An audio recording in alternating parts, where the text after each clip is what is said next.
All right, so today we're really going to dive into AI investing. Okay.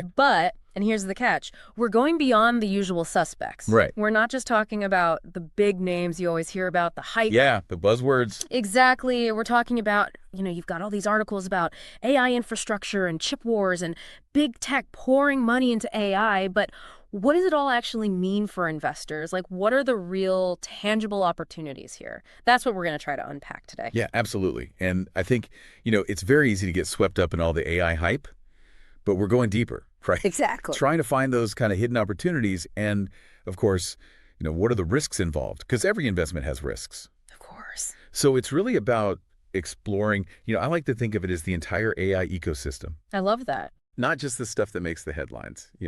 Okay, I'm into it. So let's jump right in. We've got this JP Morgan report, Okay. and they're talking about something that honestly might sound a little bit boring at first. All right. Data centers. Okay. Those giant warehouses full of servers. Right. Not the sexiest thing in the world, but Really not glamorous. not glamorous at all. But Yeah. JP Morgan's saying that these things are absolutely essential for AI Yeah. and that there could be a big opportunity there. They're essential, and they could be very profitable for investors who know where to look. Okay, so let's unpack that. What's the opportunity with data centers? Well, think about it. AI requires massive amounts of computing power, Right. and that computing power needs a place to live. It needs physical space, and that's where the real estate comes in. Ah, Okay, so as these companies like Microsoft, Google, Facebook, Amazon, as they're pouring more and more money into AI, they need more data centers. makes sense. And that's where companies like Digital Realty Trust, DigitalBridge, and Equinix come in. Okay, wait. Those names, they sound familiar. Yeah. Aren't those REITs? Exactly. Like real estate investment trusts? That's right. The things that like my grandpa invests in for like steady income. Yes, exactly. So you're telling me that these REITs, these kind of like sleepy, steady income plays, they're actually riding the AI wave. That's exactly what we're saying. Whoa. They're benefiting from this huge demand in data centers, and on top of that, they're offering dividends, which a lot of those high-flying tech stocks, they don't do that. That's a really good point. They don't.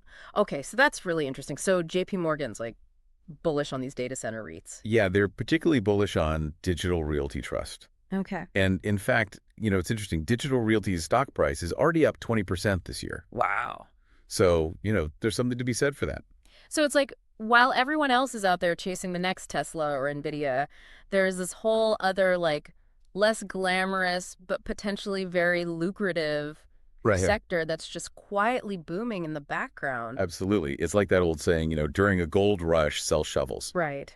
So in this case, it's not shovels, it's the digital real estate. It's like the picks and shovels of the AI gold rush. Yeah, exactly. And it's not just AI, right? Because JP Morgan was talking about how the demand for data centers is just exploding in general. Yeah, across the board. And one of the things they highlighted was that vacancy rates in these data centers are really low.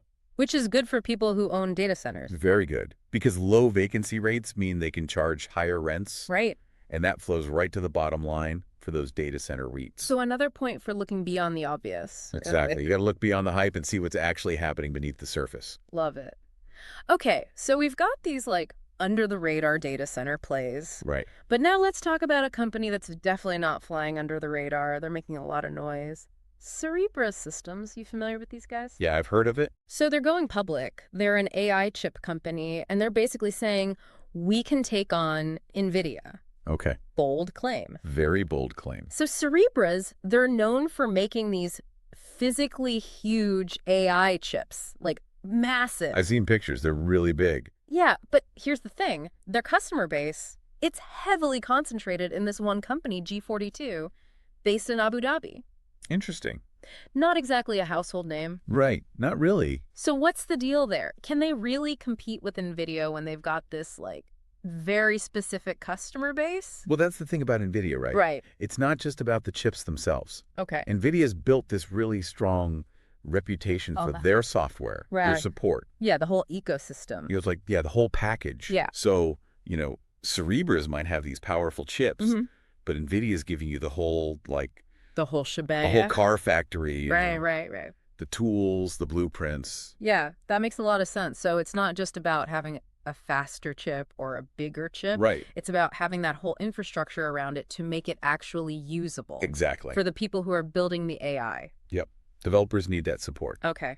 So for a company like Cerebras, what's the path to actually competing with a giant like Nvidia? Because obviously they're going public, they have these ambitions. Yeah, they've got to think long term. Right. It's not going to be easy, but I mean, look at what AMD did with Intel.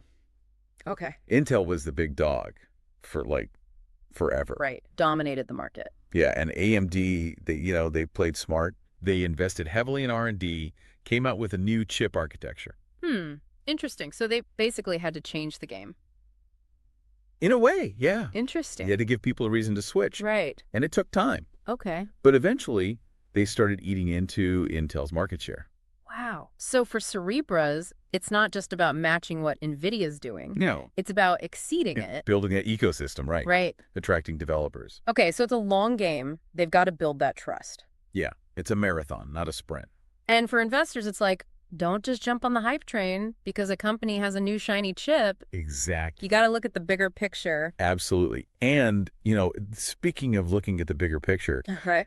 it's kind of interesting. The banks that are underwriting this Cerebras IPO. Oh, really? Yeah, it's Citigroup and Barclays. Okay. Which are, they're big names, they're reputable. Yeah. But you often see, like, the really high-profile tech IPOs. Yeah. They go with, like, Goldman Sachs. Right. Morgan Stanley, the big players in tech. Yeah, the tech heavy hitters. So is that significant, do you think? It could be a data point. Okay. It's like, maybe those other banks weren't as interested. Interesting. I don't know. It's just something to think about. It's like a little signal, maybe? Yeah, a little clue. A little breadcrumb. Exactly. Okay. All right. So we've got data centers. We've got Cerebras shaking things up in the chip world. But now let's talk about the elephants in the room. Okay. Meta and Alphabet. These guys are pouring billions with a B into AI. Yeah, they're going all in. But the question is it paying off? Right. That's the big question. Because we've got this analyst from Pivotal Research who seems to think it is. Okay, interesting. And they're both taking different approaches to AI, which I think is fascinating. Totally.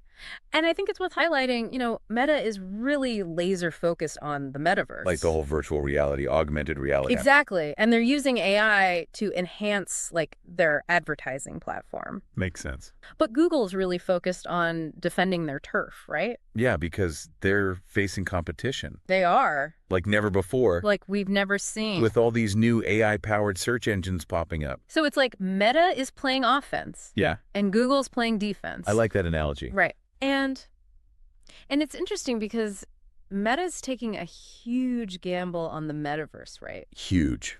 I mean, their Reality Labs division. Yeah, which is leading the whole metaverse charge. Lost $4.5 billion. Billion. With a B in the second quarter. It's a lot of money. That's a bold strategy. Yeah, they are definitely putting their money where their mouth is. But this analyst, they seem to have faith in Zuckerberg's vision. They do.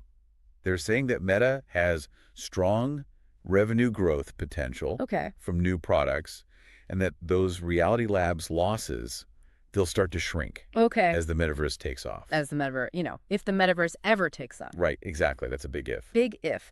So potential upside for Meta, but also a lot of risk. High risk, high reward. Exactly. Now, what about Google? They're facing a lot of scrutiny right now, aren't they? They are.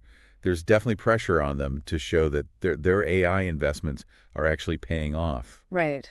And they've got a lot on their plate. They do. I mean, you've got these new AI search engines. Right. Their own AI chatbot rollout has been kind of bumpy, shall we say? Yeah, not their smoothest launch. And then, of course, there's that whole antitrust lawsuit looming over their heads. Right. The Department of Justice is not messing around. No, they are not. That could have huge implications for Google, depending on how it plays out. Yeah, it could really change how they operate. Absolutely. But even with all of that going on, this analyst, they're still optimistic about Alphabet. Really? Okay. They say that the company's valuation is actually pretty attractive right now. Okay. It's trading below its 5-year average. And, their core search business, still dominant. For now. For now. Exactly. So it's like they're not counting Google out just yet. Not by a long shot. Okay, so we've got Meta betting big on the future. Right. We've got Google trying to hold on to the present. Yeah. both facing their own unique challenges and opportunities. Exactly. And I think that's a really important takeaway for investors. Okay. There are no guarantees in the AI race. You got to do your homework. You got to look beyond the hype. 100%. It's about understanding the companies, the strategies. Right, exactly. The whole landscape, really. It's not just about picking the shiniest object and hoping for the best. Exactly. Yeah. And that brings us back to something we've touched on before, diversification. Right, so important. So important. We can't emphasize it enough, right?